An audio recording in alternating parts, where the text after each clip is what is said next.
I was born to incredible parents, amazing parents who served as doctors in the Indian Army. I was the firstborn, and as far back as I can remember, I made my parents very proud and happy 99% of the time. Okay, slight exaggerations of personal achievements are allowed from time to time, don't you think? My brother was born a few years later, and even then, nothing changed for me. We were both given equal opportunities, and I want to emphasize this. I want to really emphasize this for you because I don't think a lot of people might understand that being equal might seem very normal.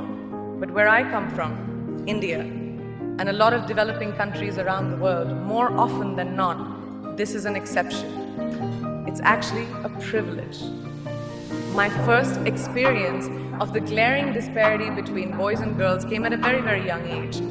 I grew up in a middle-class family with extremely philanthropic parents who constantly reminded me and my brother how lucky we were and how giving back to those who were less fortunate was not a choice. It was a way of life. Simple. I was 7 or 8 years old when my parents started taking me on these visits in a traveling clinic to developing communities around and villages around the city that we lived in called Bareilly.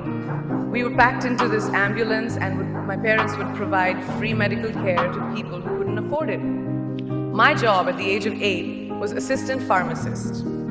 So I would count all the medicines, put them in an envelope, and give it out to patients, and I really took my job very seriously. Very seriously. But the more I went on these expeditions, the more I began to notice the simplest things that distinguished a boy from a girl, or a man from a woman. For example, girls were pulled out of school when they hit puberty because they were considered ready for marriage and babies. That's 12 and 13, while boys still enjoyed their childhood. Or basic human rights such as healthcare were denied just because they were women.